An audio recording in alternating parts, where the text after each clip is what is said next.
Hi there, my name's Guy from My Energy Manager, and today we're going to be looking at solar and batteries for your home. We're going to be looking at how it all fits together, how it works on a single summer day. This is a bit of a lead into a later presentation where we're going to be looking at the economics. So therefore it's important for us to understand how it is all supposed to work before we start looking at that. Let's get started. First, we need to tick off a few basic assumptions of what we're looking at today. In our example, we're looking at a single summer workday of a 3 to 5 person home using 25 kilowatt hours per day of electricity. That home has a 3 kilowatt rooftop solar installed, and we're going to be adding a 7 kilowatt hour battery. Now that rooftop solar of 3 kilowatt hours will provide around about 11 to 12 kilowatt hours per day, average across the whole year. But in our example, it's a single summer work day, a sunny day. It'll be providing about 19 kilowatt hours of our 25 kilowatt hours of electricity usage. And our 7 kilowatt hour battery is the size of the Tesla Powerwall, which we're going to be looking at in our example when we start to look at the economics. Right, our charts that we're going to be using today look like this. We have time along the x-axis, and specifically we've divided time up into 30-minute intervals or half-hourly intervals, starting at midnight through to midnight. On our y-axis, we have kilowatt hours, our unit of energy. Note this isn't kilowatts, which is a unit of power, but this is kilowatt hours. And so our chart is going to be kilowatt hours per half hour. Our day is divided up into off-peak and peak. Our peak runs from 7 a.m. through to 11 p.m. or 2300 hours, and off-peak the rest of the time. And so this is a work day. If it was a Saturday or a Sunday, then the whole day would be off-peak. Yes, I know we can also have shoulder periods as well, but to keep things simple, we're looking at just an off-peak and a peak period within this day. Right, let's add house load to our graph. Alright, so here we have our house load. Now the first thing you will notice is that our house load is not flat throughout the day. It ebbs and flows. We have a low period during the early morning, rising to a morning peak when everyone's up for breakfast, and then it flattens off a little bit during the middle of the day when perhaps there's people at school or at work. And then our high point, or our evening peak as it's called, is in the evening when people are sitting down for their meals, and we have many more appliances running in the home. And so this house load will change from day to day and from household to household. So we're just looking at one particular profile of house load, but the important thing to note at this point in time is that it is not flat throughout the whole day, and secondly that most of our load is actually in this peak period, and there's usually at least 60% of the house load within this peak period. Okay, now we're going to add solar to our household load, and solar is represented in our graph by this yellow line. And we don't have any solar during the early morning when the sun is still in bed, and most of us are as well. And then as the sun comes up, we start to get some solar generation until it peaks in the middle of the day and then starts to decrease as we move towards evening. And so that solar generation has to go somewhere. And the first place that it goes is to offset our load. And so our house load is now represented by two different colours, the sort of dark blue and the light blue. The dark blue is what we still have to buy from the grid, and this light blue underneath our solar is the amount of house load which is being offset by our solar generation. And so this is no longer having to be purchased from your retailer. And the astute amongst you will also notice that, well, we actually have quite a big bit of excess solar here between our house load and our total solar generation. So what happens to that? Well, it's got to go somewhere, and So where it typically goes in most solar installations is back to the grid. It gets sold back to your retailer, and that's represented by our pink line right here. This pink line is showing you the difference here between our total solar, our gross solar generation, and our house load. That becomes our excess solar. Now, depending on where you live and when you installed your solar, you will get different rates for your excess solar sold back to the grid, called your feed-in tariff. If you installed your solar before about July 2011, then you might be getting over 60 cents a kilowatt hour. But if you've installed your solar generation recently, then you might only be getting 6 cents a kilowatt hour. And so there is a big difference in value between for this excess generation, depending on when you installed your solar and also where you live. So that's what it looks like when you add solar to your house load.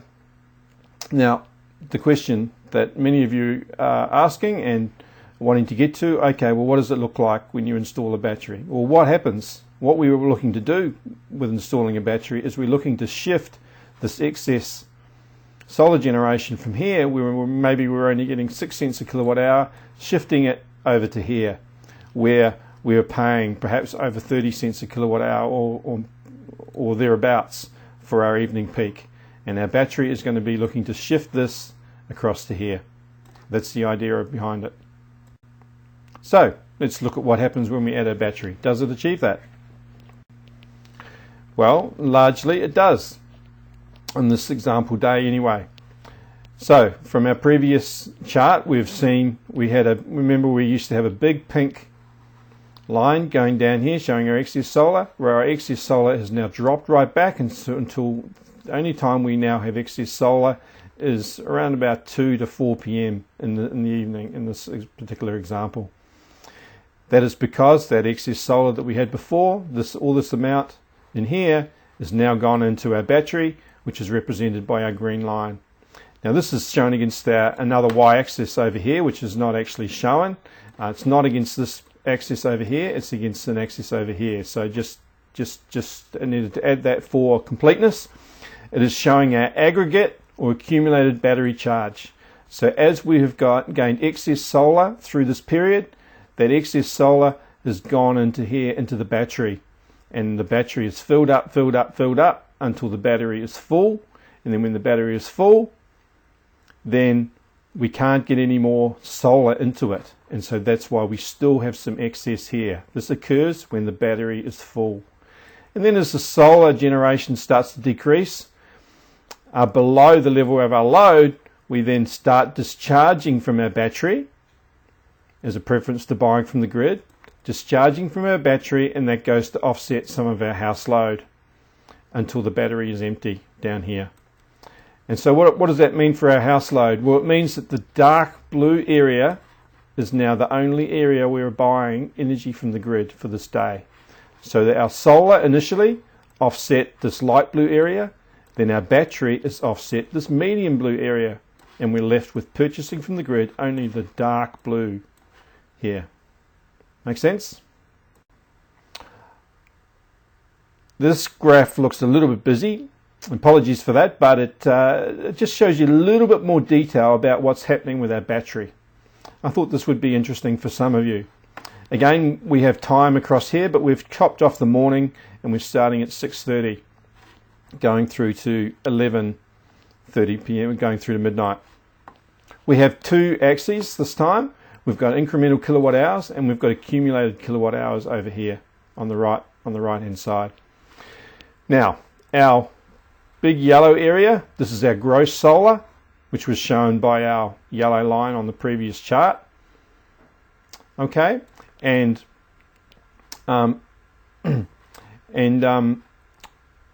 what we have here represented by the columns, these columns represent that solar going into the battery each half hour. Okay, and so that's what's shown on this side. And then on the other side, we're showing the solar coming out of the battery going into supplying our load. The solid black line against the far right axis is accumulated battery energy, is a battery charge. Increases until we get to capacity and then discharges. So there's a few things you can see that are going on here in this chart. Firstly, we have some excess solar here which can no longer get into the battery because the battery is full. If the battery had greater capacity, then some of that excess solar would be able to go into that battery capacity. Then secondly, we discharge from the battery to meet our house load, which is the grey area. But because the battery doesn't have enough capacity to supply all our load, we still have some excess load which has to be bought from the grid over on the right hand side, and you should remember that from the previous chart. The reason why we have two different columns on each side, this represents our losses as a result of charging the battery and of discharging the battery. It will take 7 kilowatt hours of energy to fill this battery with 6.4 kilowatt hours of energy, and so there's an 8% loss. Okay, so we only get 92% of the energy that we send to the battery. We actually get to store it, and then as we discharge the battery, we also have a loss as well, and so there's a loss going in and there's a loss coming out. The example that we've shown in this little presentation is pretty well a best case for these set of assumptions for this location. So this setup is in Victoria in Australia. It's a 3 kilowatt system, as we talked about before, and it's producing 19 kilowatt hours. That is close to the maximum that you should expect out of this size system in this location with fixed panels on a rooftop facing northwards. And it's producing 19 kilowatt hours. The average over a whole year, though, is probably more like about 11 kilowatt hours. So the average is probably about down here across the whole year.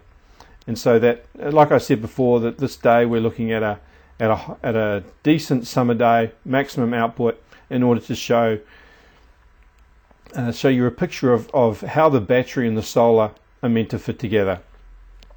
So on this particular day, it's doing about 26% of its capacity, what we call the capacity factor, or abbreviated CF. Over the whole year, 11 kilowatt hours would be about a 15% capacity factor. So therefore, the solar is going to be a lot different up here versus down here, and of course that's going to mean that our battery performance, our battery utilization, is going to be it's going to be considerably different between here versus down here. And in many of these days, the battery will not be used at all because there won't be any excess solar. And that will come into play when we start looking at the economics in the next presentation. All right, summary. What have we learned? Well, we've learned that a battery will take excess solar generation and store it for later use. A solar system may or may not have excess generation, and that level of excess generation depends on the size of the solar installation versus the size of the load, and also how sunny it is. If there is excess solar, then it is sold to the grid with no battery, or with the battery, some of it is stored for later use. The benefit of storing the energy for later use is it can be used to meet load that would otherwise have to have been purchased from the grid. The disadvantage is that there will be some losses. There will be some losses in charging the battery, and there will be some losses for discharging the battery. That's all for now. Coming up next, the economics. We'd love to hear your comments though, before you move on to that. How has your solar been performing? Does this all make sense? Do you have any questions? We'd love to hear from you. Place a comment on our Facebook page or on our website. Thanks. See you soon.